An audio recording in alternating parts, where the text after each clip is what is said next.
दिल से दी गई शिक्षा से समाज में क्रांति लाई जा सकती है। हेलो फ्रेंड्स, मैं आशिक अंसारी टच एजुकेशन में आपका स्वागत है। आज बेहद ऐतिहासिक दिन है। आज राष्ट्रीय शिक्षा दिवस, नेशनल एजुकेशन डे है। भारत के पहले शिक्षा मंत्री मौलाना अबुल कलाम आजाद की आज 130वीं जयंती है और आज भारतवर्ष में राष्ट्रीय शिक्षा दिवस, नेशनल एजुकेशन डे मनाया जा रहा है। मौलाना अबुल कलाम आजाद की जीवनी और शैक्षिक योगदान पर देखिए आगे मेरा ये खास रिपोर्ट। हमें एक पल के लिए भी यह नहीं भूलनी चाहिए कि हर एक व्यक्ति का यह जन्मसिद्ध अधिकार है कि उसे बुनियादी शिक्षा मिले। बिना इसके वो पूर्ण रूप से एक नागरिक के अधिकार का निर्वहन नहीं कर सकता है। ये बातें मौलाना आजाद के द्वारा कही गई थी।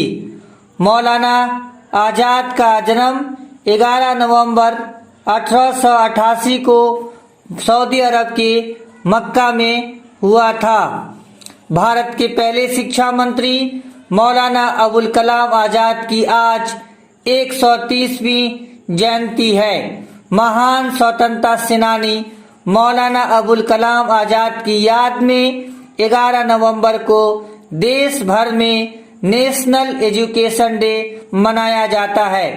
मौलाना आजाद को शुरुआती शिक्षा उनके घर से ही मिली, जो कि इस्लामी तौर तरीकों से हुई। घर पर या मस्जिद में उन्हें उनके पिता तथा बाद में अन्य विद्वानों ने पढ़ाया। आजाद को पढ़ाई का बहुत शौक था। भारत की शिक्षा की दिशा में उनका बहुत ही श्रेय था। स्वतंत्र भारत को शिक्षा की दिशा देने में उनका बहुत ही श्रेय था।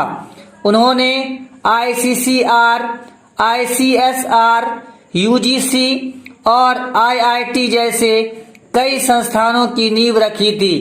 यदि आज भारतीय शिक्षा का विस्तार हुआ है तो वो आजाद की ही शिक्षा नीतियों की देन है।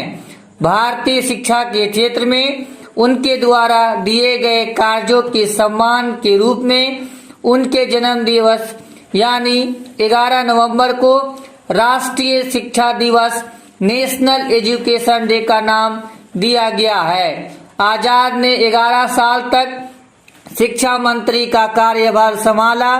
शिक्षा के क्षेत्र में बात करें तो उनके ही कार्यकाल में UGC और खड़गपुर में देश की पहली IIT की स्थापना हुई। आजाद ने स्कूल और कॉलेज निर्माण के राष्ट्रीय कार्यक्रमों के सृजन में मास्टरमाइंड की भूमिका निभाई। प्राइमरी एजुकेशन को बढ़ावा देने के लिए उन्होंने स्कूलों में बच्चों और युवाओं का नामांकन किया। भारत के पहले शिक्षा मंत्री के रूप में उन्होंने ग्रामीण इलाकों से आने वाले गरीब बच्चों और लड़कियों को शिक्षित करने पर जोर दिया।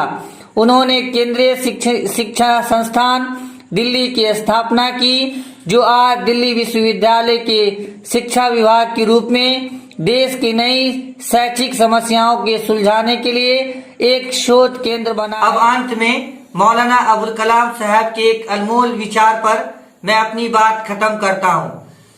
पेड़ तो सब लोग लगाते हैं, पेड़ तो सभी लोग लगाते हैं, लेकिन उसका फल कुछ ही लोग को मिल पाता है। बहुत